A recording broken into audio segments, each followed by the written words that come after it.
Ljesi, polja, zahrady idealni mesta za prebuvanje klišča, dok še karmizo skrevu ljudzok i životinjoh, kad je zaraženi, može prenijest lajmsku, ljebo da jedni drugi horoti. Mogu da kažem da je trenutno najezda krpelja, da ih ima u izuzetno velikom broju, a kako bismo zaštitili naše kućne ljubimce od krpelja, najznačajnije su preventivne mere. Znači, smanjiti populaciju, odnosno broj krpelja i zaštititi kućne ljubimce primjenom različitih preventivnih sredstava. Najčastejše še nahodzi na niske vegetaciji, uglavnim po 1 meter. Taše zo z ustami ljehko pricicaju na človeka abo životinju, kotri tu prehodza.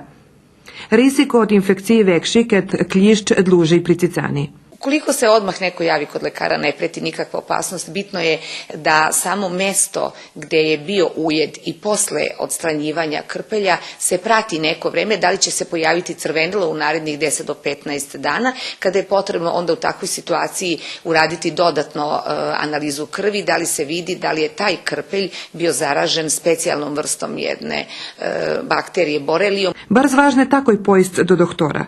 Keršenje započnje z ozličenjom lajmske i horoti u drugim stadijumu, kad še už zjavi horučka i bolju muskuloh, može ohabit tirvaci pošljitki, ali je treba nahlašic, že nje šitski klišči zaraženi.